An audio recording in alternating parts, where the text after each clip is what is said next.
अब होती है, कोई बात नहीं।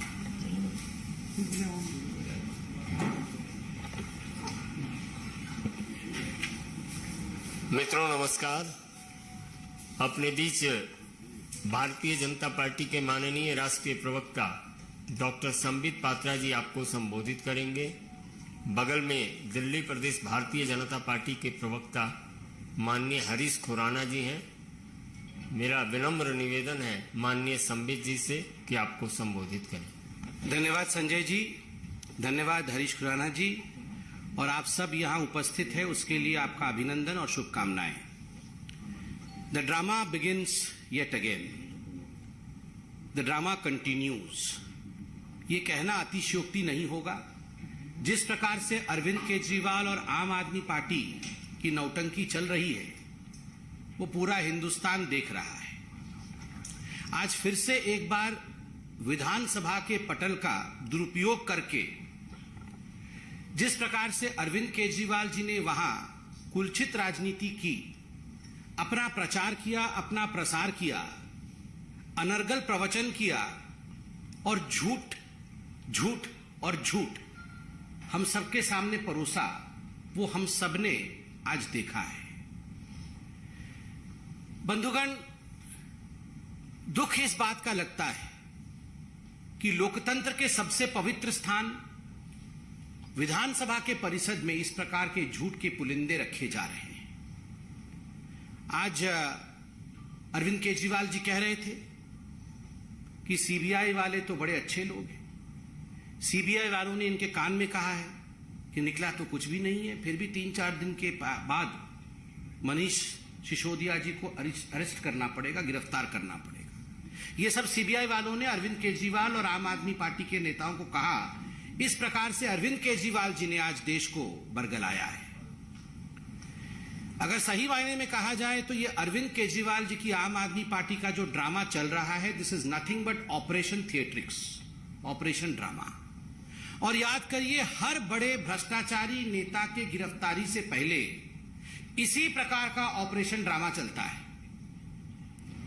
सत्येंद्र जैन जी जब गिरफ्तार होने वाले थे, भ्रष्टाचार में आकंठ डूबे हुए थे सत्येंद्र जैन, ये हर कोई जानता था।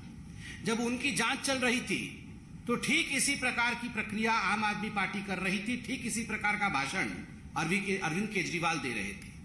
वो कह रहे थे सत्येंद्र जैन तो राजा हरिश्चंद्र है, इनको तो पद्म विभूषण मिलना चाहिए, इनसे ज्यादा कट्टर ईमानदार तो कोई मंत्री है नहीं। ये सीबीआई, ये ईडी, ये तो गलत काम कर रहे हैं। Satyendra Jain is the best minister, this is what Arvind Kejriwal was saying. मगर सत्येंद्र जैन गिरफ्तार हुए और आज 4 महीने हो चुके हैं, 4 months, उनको बेल नहीं मिला है कोर्ट से। क्यों नहीं मिला है? ये जो भाषण अरविंद केजरीवाल जी करते हैं विधानसभा में खड़े होकर, अगर उस भाषण में तथ्य होता तो अभी तक तो सत्येंद्र जैन जी को कितनी बार बेल हो चुका होता। मेरिट्स नहीं है, आर्ग्यूमेंट में मेरिट्स नहीं है और करप्शन किया है, इसीलिए सत्येंद्र जैन जी को बेल नहीं मिल रहा है। उस समय भी अरविंद केजरीवाल जी कह रहे थे सत्येंद्र जैन जी के लॉकर से तो कुछ नहीं मिला, झुनझुना मिला है उनके लॉकर से। लॉकर से तो झुनझुना मिलता है मगर बेल नहीं मिलता है। ये सारी बातें अरविंद केजरीवाल जी जाके कोर्ट में कहें कि हम कितने कट्टर ईमानदार हैं, ये ईडी और सीबीआई वाले नाहक ही रेड कर रहे हैं, उसके बावजूद उन्हें बेल नहीं मिल रहा है। This speaks volumes. ये बहुत कुछ कहता है कि सत्येंद्र जैन को बेल नहीं मिल रहा है। जितेंद्र तोमर इनके कानून के मंत्री थे। आज डिग्री के विषय में किसकी डिग्री फर्जी है, किसकी डिग्री अच्छे हैं, कौन बहुत पढ़े लिखे हैं और कौन अनपढ़ हैं, इसके विषय में अरविंद केजरीवाल जी भाषण कर रहे थे। जब जितेंद्र तोमर जी गिरफ्तार होने वाले थे, उनके डिग्री को लेकर संशय चल रहा था, तो इसी प्रकार से भाषण सदन में खड़े होकर अरविंद केजरीवाल जी ने कहा था कि पूरे विश्व में सबसे अधिक कोई पढ़ा लिखा है तो वो जितेंद्र तोमर है। ये तो भाजपा वाले जितेंद्र तोमर को और उसकी डिग्री को लेकर अनर्गल बातें कर रहे हैं और जितेंद्र तोमर को फंसाने की कोशिश कर रहे हैं। हम तो ऐसे हैं जी, हम तो वैसे हैं जी। उसके बाद जितेंद्र तोमर की गिरफ्तारी हो गई, उनकी डिग्री फर्जी पाई गई। बिहार में भी जाकर पुलिस ने जांच पड़ताल किया, degree was fake. Jitendra Tomar दोबारा मंत्री नहीं बने, मंत्रिमंडल से निकाल दिए गए। संदीप कुमार इनका एक और मंत्री था, वो किस प्रकार से आज अरविंद केजरीवाल नारी सम्मान के विषय में प्रवचन कर रहे थे, और ये संदीप कुमार राशन मंत्री किस प्रकार से नारी सम्मान करते हुए रंगे हाथ पकड़े गए थे, ये हम सब ने वीडियो और स्टिंग ऑपरेशन के माध्यम से देखे थे। उस समय भी इसी प्रकार का भाषण इनके नेता कर रहे थे। और आज संदीप कुमार जी को बर्खास्त किया गया है, क्योंकि जो आरोप हमने लगाए थे उसमें मेरिट्स थे, उसमें दम था, और जो बचाव अरविंद केजरीवाल जी और आम आदमी पार्टी कर रही थी उसमें कोई दम नहीं था। असीम अहमद खान इनके एक और मंत्री थे, वह भी बर्खास्त हुए, भ्रष्टाचार के आरोप में बर्खास्त हुए। वो रंगे हाथ भ्रष्टाचार करते हुए पकड़े गए थे। पंजाब में सरकार बने हुए 10 दिन नहीं हुए थे, 10 दिन के अंदर इनको अपने स्वास्थ्य मंत्री को बर्खास्त करना पड़ा। अरविंद केजरीवाल जी आज क्या कह रहे थे? वो कह रहे थे कि 3000-4000 वर्ष का मानव इतिहास है, 3000-4000 वर्ष के पूरे विश्व के मानव इतिहास में सबसे ज्यादा प्रताड़ना आम आदमी पार्टी पे हुई है। अरविंद जी गलत। 3000-4000 वर्ष की ये जो मानव इतिहास है, उस मानव इतिहास में सबसे बड़ी यूटर्न पलटू पार्टी कोई है तो ये अरविंद केजरीवाल जी आपकी पार्टी। कट्टर ईमानदार पार्टी बनेंगे ये कह के निकलने वाले चंद हफ्तों के अंदर किस प्रकार से कट्टर भ्रष्टाचारी बन गए, इसका अगर जीता जागता उदाहरण पूरे विश्व के 3-4 हजार वर्षों के मानव इतिहास में देखना है तो वो अरविंद केजरीवाल जी की आम आदमी पार्टी है। और तो और आप हमारी बातों पे विश्वास मत करिए। जिनके उंगली पकड़ करके अरविंद केजरीवाल जी बड़े हुए थे, वैसे अन्ना हजारे जी ने चिट्ठी लिखा और अरविंद केजरीवाल जी के नियत पर, उनके इंटेंशंस पर सवाल खड़े किए हैं अन्ना हजारे ने। अरविंद जी आपने बहुत लंबा भाषण दिया, जनता भी हर दिन देख रही है। पीसी, काउंटर पीसी, प्रेस वार्ता, काउंटर प्रेस वार्ता, हम बहुत कुछ बोलते हैं, आप बहुत कुछ बोलते हैं, मगर जो हम प्रश्न पूछ रहे हैं उसका उत्तर आप नहीं देते हैं। अरविंद जी डे 1 से जो हमारे प्रश्न थे आज भी वही प्रश्न है। प्रश्न दिल्ली के आबकारी नीति को लेकर, प्रश्न दिल्ली के शराब नीति को लेकर थे। क्या प्रश्न थे अरविंद जी? प्रश्न नंबर 1 जो भारतीय जनता पार्टी पहले दिन से पूछ रही है कि क्या यह सत्य नहीं है कि रवि धवन जो उस समय एक्साइज कमिश्नर थे, उनके तत्वावधान में एक कमेटी गठित हुई। उस कमेटी ने कहा कि आबकारी नीति में, एक्साइज पॉलिसी में होलसेल का काम सरकार के पास होना चाहिए और रिटेल का काम लॉटरी के माध्यम से इंडिविजुअल को देना चाहिए और कंपनी को नहीं देना चाहिए। मगर अरविंद केजरीवाल जी, क्या कारण था कि मनीष सिसोदिया ने इस रिकमेंडेशन को नहीं माना और होलसेल का काम अपने यारों को, अपने मित्रों को दिया? और क्या कारण था कि रिटेल का काम बड़ी बड़ी कंपनियों को दिया ताकि कार्टेल बन सके? हम तो स्पष्ट रूप से कहते हैं, सीना ठोक के कहते हैं, मोटा माल मिला, रिश्वत खाया और इस कारण से अपने मित्रों को फायदा पहुंचाया। उत्तर दे दीजिए आप।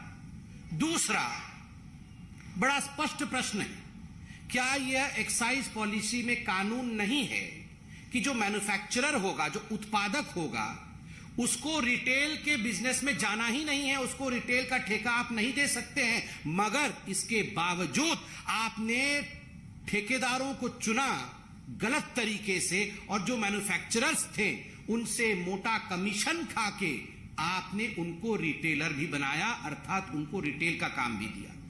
और तो और मैं 2 चिट्ठियां आज दिखाता हूं। ये चिट्ठियां कोई आज की चिट्ठी नहीं है, ये दोनों चिट्ठी विगत वर्ष की हैं, 2021 के अक्टूबर-नवंबर महीने की, जिस समय ये सारे की सारी policy was taking a shape. जिस समय ये पॉलिसी आप फ्लोट कर रहे थे और टेंडर इनवाइट किए गए थे, टेंडर डाले गए थे, उस समय की ये चिट्ठी क्या है? अरविंद जी, ये चिट्ठी कंप्लेंट्स है।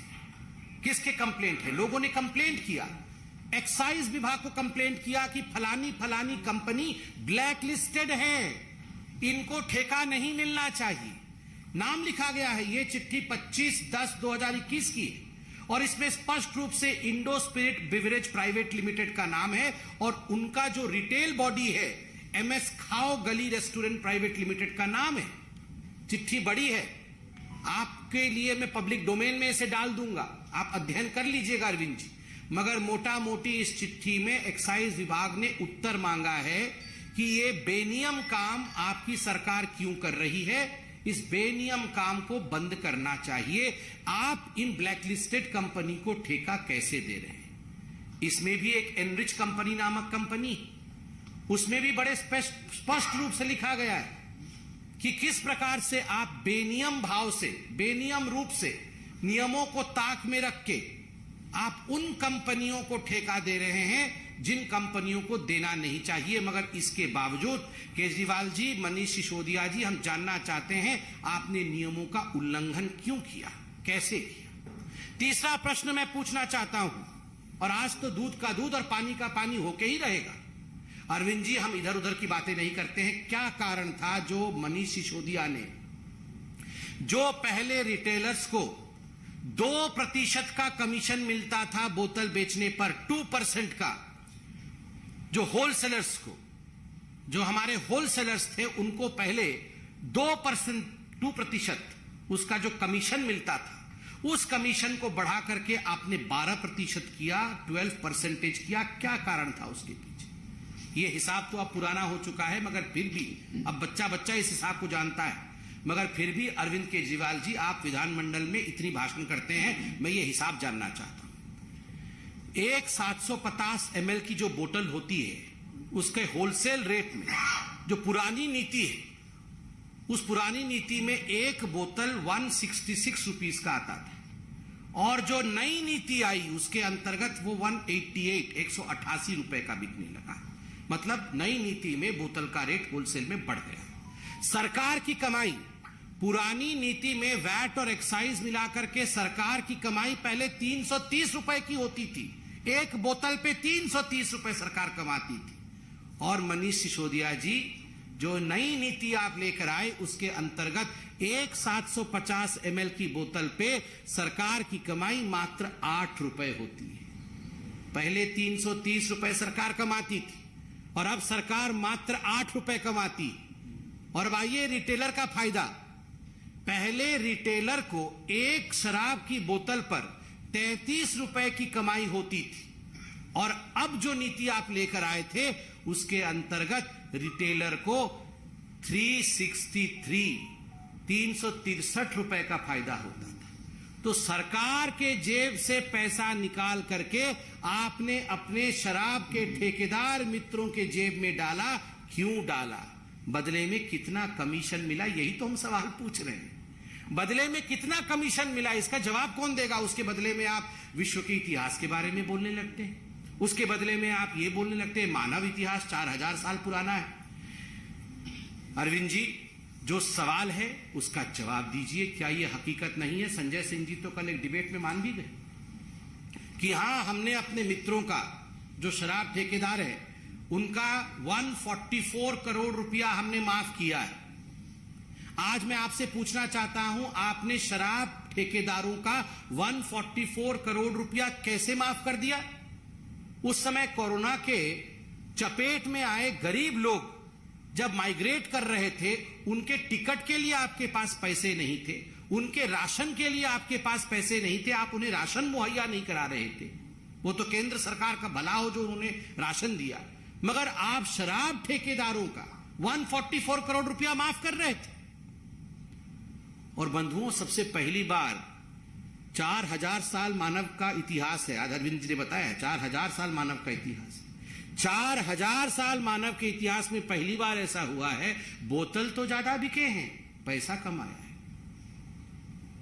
पहले जितने बोतल बिकते थे उससे डबल बोतल बिक गए, मगर पैसा आधा आया। ऐसे कैसे हुआ? ये मनुष्य के इतिहास में 4000 साल में अरविंद जी पहली बार हुआ है। इसका जवाब कौन देगा? इसका जवाब नहीं देंगे आप। जब हम एक्साइज पॉलिसी पे पूछ और बोल रहे थे कि अब जिस दिन मनीष सिसोदिया जी अरेस्ट होंगे, इनको सीबीआई वाले कान में बोल के गए थे कि अरेस्ट होने वाले हैं, कि जिस दिन मनीष सिसोदिया जी अरेस्ट होंगे 3-4 दिन के अंदर, तो गुजरात में इनका वोट प्रतिशत बढ़ के 6% हो जाएगा। अभी 4% हो गया है, ये सब जो ड्रामा किया उन्होंने, 4% हो गया है, और 4-5 दिन में अरेस्ट हो जाएंगे तो 6% हो जाएगा। अरविंद जी, आपका 6% वोट परसेंटेज बढ़ जाएगा, और आप इतना हंगामा क्यों काट रहे हैं? आपको तो खुद ही हथकड़ी लगा के भेज देना चाहिए कि जल्दी जल्दी अरेस्ट करो, हमारा वोट परसेंट बढ़ रहा है। ये अरविंद जी, आप क्या सोचते हैं? आप ये जो आबकारी नीति पर जिस प्रकार से आप ड्रामा कर रहे हैं, ये जो ऑपरेशन ड्रामा चल रहा है, ये हिंदुस्तान की जनता समझ नहीं पा रही है। ये हिंदुस्तान की जनता भली प्रकार से समझ रही है, और हम केवल और केवल जो 5 सवाल अभी पूछे, इन 5 सवालों के जवाब मनीष सिसोदिया जी से चाहते हैं।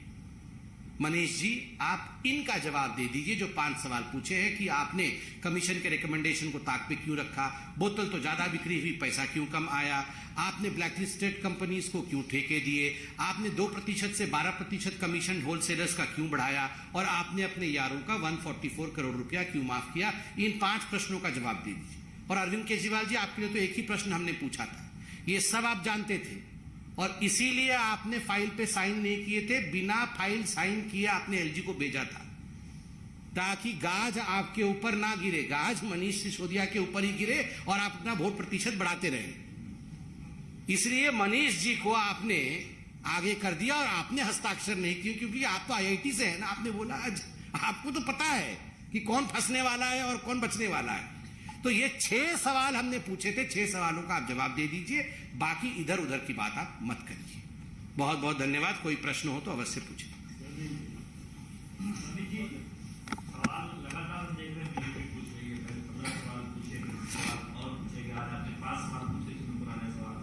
जवाब नहीं आ रहा है, तो फिर आगे बीजेपी क्या करेगी? और विधानसभा में तो हम देख रहे हैं कि धरना आंदोलन हुआ, बीजेपी के लोग धरना प्रदर्शन बाहर किए, बर्खास्तगी की मांग कर रहे हैं, ना बर्खास्त कर रहे हैं, ना सुरेंद्र जैन को किया था, ना सुरेंद्र कर रहे हैं, और जवाब ही नहीं आ रहा। ये कह रहे हैं कि जेल जाने वाले।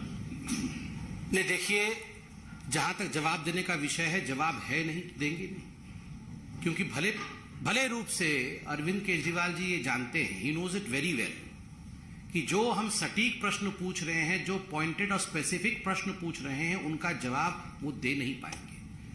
क्योंकि मित्रों का 144 करोड़ रुपया क्यों माफ किया, ठेकेदारों का क्यों माफ किया, इसका जवाब क्या देंगे? जवाब देते ही वो गिरफ्तार हो जाएंगे, क्योंकि वो जानते हैं मोटा माल कमाया है। वो जानते हैं 2% से 12% का जो कमीशन बढ़ाया है, उसके बीच में कमीशन खुद कमाया है, तो जवाब कैसे देंगे? वो जानते हैं ब्लैकलिस्टेड कंपनी को मोटा माल लेके, कमीशन लेके उनको टेंडर दिया है, इसका अगर सत्यता में जवाब दे देंगे तो गिरफ्तार हो जाएंगे। वो जानते हैं कि किस प्रकार से कमेटी के रिपोर्ट को नहीं माना है, क्योंकि उससे उनको फायदा नहीं हो रहा था, उससे दिल्ली को फायदा हो रहा था, व्यक्तिगत फायदा मनीष सिसोदिया को नहीं हो रहा था। इसलिए आज व्यक्तिगत फायदे की लड़ाई में अगर वो जवाब दे देंगे तो सब कुछ समाप्त हो जाएगा। इसलिए वो जवाब देंगे नहीं। ये पोल खोलने का काम हम करते रहेंगे, और जनता जनार्दन है साहब, सब जानती है। अरविंद केजरीवाल जी, ये वही पार्टी है ना जो पार्टी एक चिट्ठी लेकर आई थी कि ये सारे लोग चोर हैं।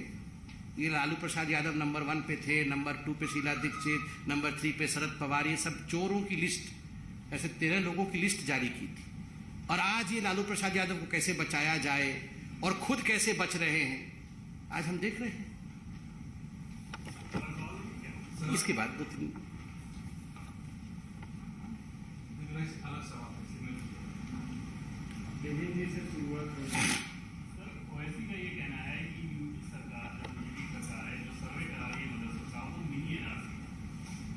देखिए, इस पे कोई जवाब हम देंगे नहीं, क्योंकि इस पे जवाब देते ही विषय वहां भटक जाएगा।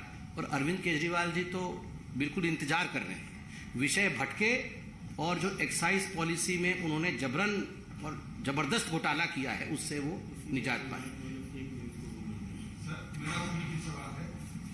प्रधानमंत्री नरेंद्र मोदी जी नौसेना को नया निशान ब्रिटिश पीरियड से चला रहा था, वो खत्म हो जाएगा, तो क्या वो औपनिवेशिक विरासत से देश को निशान के तौर पर? नहीं, ये देश के लिए बहुत बड़ी बात है। जिस प्रकार से भारत देश एक सिविलाइजेशन है अपने आप में, हमारी अपनी सोच है, और जो आप लोगों ने सवाल पूछा है कि कॉलोनियल माइंडसेट से हमें निकलना चाहिए, स्वाभाविक है नवाचार और इनोवेशन के माध्यम से हमारे आदरणीय प्रधानमंत्री नरेंद्र मोदी जी भारत को एक नई पहचान देने में, विश्व पटल में एक नई पहचान देने में सदैव कामयाब रहे हैं, आगे भी वो कामयाब रहेंगे। बहुत बहुत धन्यवाद।